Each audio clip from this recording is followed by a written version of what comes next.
I understand this may be a delicate subject for some of us, but it is an inevitable journey for all of us. This talks about what happens to us all at the point of death and when we reach the graves. This is coming from the book, The Inevitable Journey, the third in the series, where it teaches and discusses funerals, the regulations and exhortations. In the second edition, you can find this in chapter 9. I'm going to read from that. Verily, when a believer is at the point of departure from the worldly life and is about to enter the next life, angels descend from the heaven, their faces white like the sun. They carry with them a shroud from the fabric of Jannah and embalmment from the fragrance of Jannah. They sit away from him at the limit of his eyesight. The angel of death then arrives, sits by his head and says, O good and peaceful soul, depart to Allah's forgiveness and pleasure. On hearing this, the soul leaves the body as easily as water drops flow from the spout of a water skin, and he, the angel of death, takes it. When the soul leaves the body, all angels between the heavens and the earth, and all angels in the heavens pronounce salah on him.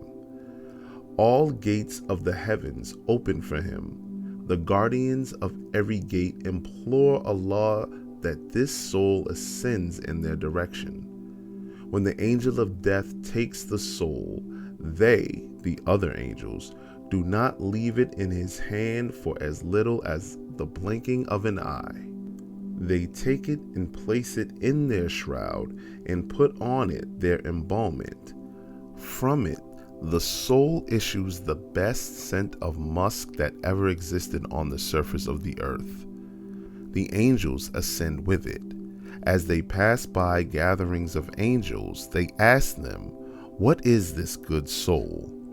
They reply, He is so-and-so, son of so-and-so, using the best names with which he had been addressed in the first life. When they reach the lowest heaven, they request admission, and the gates open for them. The most elite angels from each heaven escort him to the next one until he reaches the seventh heaven. Allah then says, Write my servants' records in Ilion. And what will make you know what Ilion is? An inscribed register witnessed by those angels nearest to Allah. Thus his records are inscribed in Ilion, and the angels are told, Take him back to the earth, because I promised them that from it I create them, into it I send them back, and from it I resurrect them once again. He is then returned to the earth, and his soul is returned to his body, so that he hears the thumping of his companions' shoes as they walk away from his grave. Two angels of severe reprimand then come to him and shake him. They make him sit up and ask him, Who is your Lord? He replies, My Lord is Allah. They ask him, What is your deen? He replies, My deen is Islam. They ask him, Who is that man who was sent to you? He replies, He is Allah's messenger. They ask him, What did you do? He replies, I read Allah's book, believed in it, and obeyed it. They shake him again, asking, Who is your Lord? What is your deen? Who is your prophet? This is the last fitna to which a believer is subjected. He repeats, My Lord is Allah, my deen is Islam, and my prophet is Muhammad. A caller then calls from the heavens, My servant has spoken the truth, so provide him with furnishings from Jannah, clothe him from Jannah, and open for him a door to Jannah. Thus he receives provision and perfume from it, and his grave is spread to the extent of his eyesight. Before him appears a man with a pleasant face, nice garments, and a good smell. He says to him, I am to give you glad news that will please you, news of Allah's acceptance and gardens with everlasting bliss. This is the day that you had been promised. He responds, Glad news from Allah be to you too. Who are you? Your face is one that brings good. He says, I am your good deeds. By Allah, I only knew you quick in obeying Allah and slow in disobeying Him. May Allah reward you well. A door is opened for him to Jannah and another one to the fire. He is told, this, the fire, would have been your dwelling had you disobeyed Allah. But Allah has substituted it for you with this, Jannah. When he sees what is awaiting him in Jannah of pleasures, he says, O my Lord, speed up the arrival of the hour of resurrection, so that I may rejoin my family and property. And verily, when a disbeliever is at the point of departure from the worldly life and is about to enter the hereafter, strong hulking angels with dark faces descend to him from the heavens. They bring with them tough fabrics from the fire. They sit away from him at the limit of his eyesight. The angel of death arrives, sits by his head, and says, O malicious soul, depart to a wrath and anger from Allah. On hearing this, it becomes terrified and clings to the body, but he extracts it by force, like a skewer is pulled from wet wool, causing the veins and nerves to bust. Every angel between the heavens and the earth, and every angel in the heavens curses him. The gates of the heavens are shut, and the guardians of every gate implore Allah that this soul does not ascend in their direction. When the angel of death takes the soul, they, the other angels, do not leave it in his hand for as little as the blinking of an eye. They put it in that tough fabric, and from it emanates the most repugnant odor of a decaying cadaver that ever existed on the surface of earth. The angels then ascend with it. As they pass by gatherings of angels, they ask them, What is this malicious soul? They respond, He is so-and-so, son of so-and-so, using the worst names with which he had been addressed in the first life.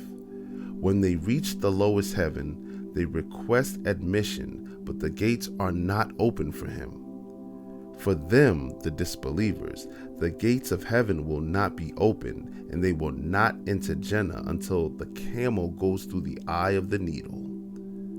Allah then says, Write his record in Sijin, in the lowest earth. And they are told, Take him back to the earth, because I promised them that from it I create them, into it I send them back, and from it I resurrect them once again. His soul is then cast down from the heavens without regard, and it falls into his body. His soul is restored to his body, so that he hears the thumping of his companions' shoes as they walk away from his grave. Two angels of severe reprimand come to him and shake him. They make him sit up and ask him, Who is your Lord? He replies, Alas, alas, I do not know. They ask him, What is your deen? He replies, Alas, alas, I do not know. They ask him, Who is that man who was sent to you? He cannot recall his name, and he is told, His name is Muhammad. He says, Alas, alas, I do not know. I just heard the people say that. He is then told, You did not know, and you did not recite the Quran. A caller calls from the heavens. He lies. So spread for him furnishing from the fire, and open for him a door to the fire. Thus its heat and fierce hot wind reach him, and his grave is tightened around him, causing his ribs to break.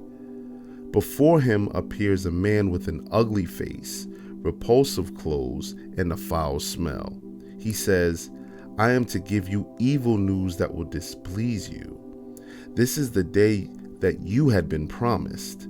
He responds, evil news from Allah be to you too. Who are you? Your face is one that brings evil. He says, I am your malicious deeds. By Allah, I only knew you slow in obeying Allah and quick in disobeying Him. May Allah repay you with evil. A blind, deaf, and dumb person is appointed for him. He carries in his hand a sledgehammer that if it hits a mountain would turn it to dust.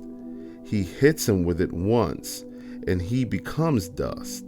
Allah then restores him as he was, and the person hits him again. He emits a shriek that is heard by everything except men and jinns. A door is opened for him to the fire, and he is given from the fire's furnishings. He then says, O my Lord, do not establish the hour. May Allah make us all amongst those who are worthy of His mercy, protection, and blessings, and protect us from His wrath. Ameen.